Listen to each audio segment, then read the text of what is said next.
We're back with eye doctor Rachel Rubel answering your eye-related questions, Halloween or not. So this one I think is Halloween-ish. This one says, what would be the going price for self-tinting lenses? I don't know if you can self-tint your lenses or they're just colored lenses. And is there something that determines the price? Like, do different colors, different prices? Yeah, so you can't really take your contact lenses and tint your own clear contact lenses. They can be ordered in different color lenses in most prescriptions, not all. But what happens is you need to go through a contact lens fitting and evaluation.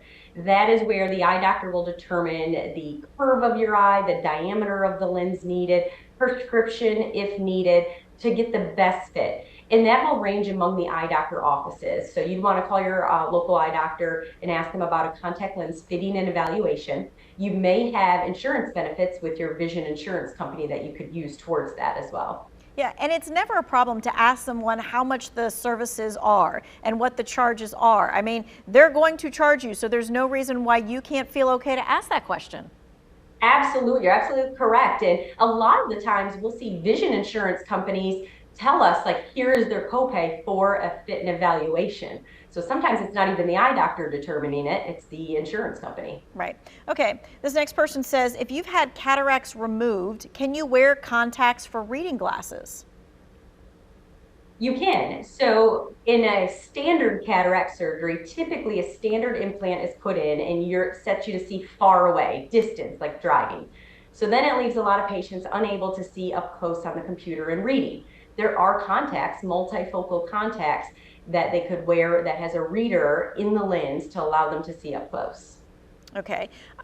This person is asking, every 2 weeks or so, I drive to my alma mater for a football game. It's about a 6-hour drive, and when I arrive there, my eyes are stinging and they're hurting. What causes this, and what's the remedy? Yes, I bet you anything you have that air conditioner or heater blowing on your face from those vents, especially the left side seems to be a common one.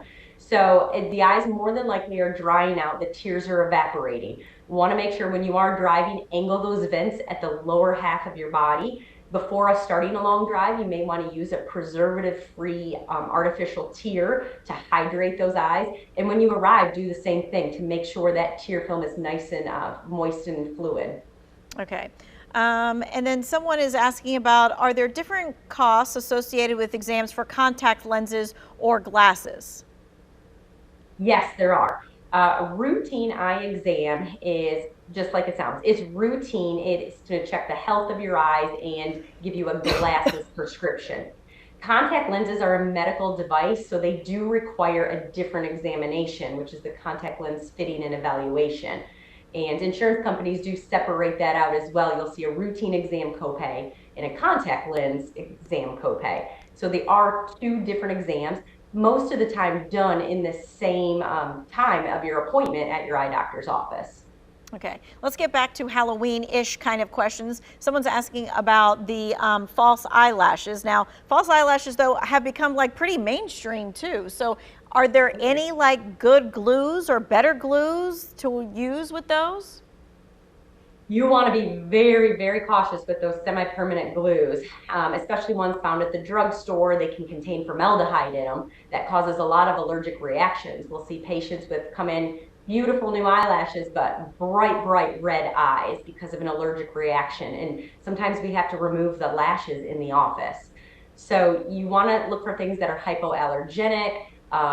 Maybe test it on your skin to see if you are sensitive to those glues.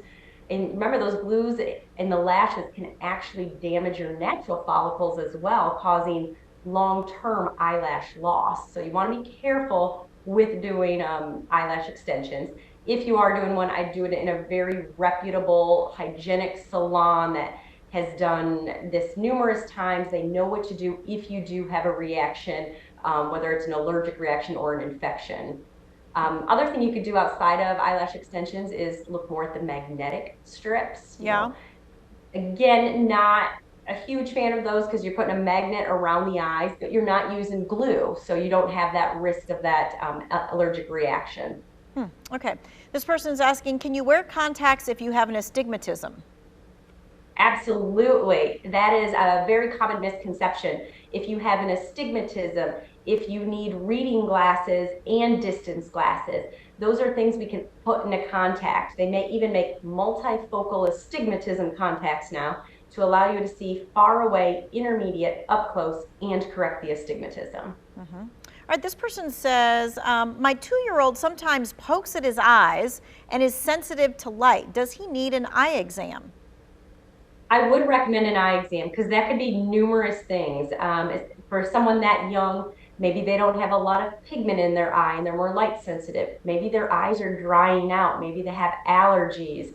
Definitely something for the eye doctor to check out to determine the cause and maybe a potential treatment plan as well. Okay. This person says, I had cataract surgery 6 months ago on one eye. My sight is in that eye is still not good. I've heard that sometimes the doctor may have to do an adjustment procedure. Yeah, it's a procedure called a YAG. It's a YAG laser procedure. Sometimes about 30% of cases after cataract surgery will develop like a film or a haze on the implant or the acrylic lens placed inside of the eye. And it just needs, I call it polishing up with a little laser. Very simple procedure to be done by the ophthalmologist that did the surgery. And that's not all cases, but that's definitely something you want to check to see if you have that film or haze building up on the implant. Okay. All right, we are going to continue to take questions. We've got one more segment left. We're going to take a quick break.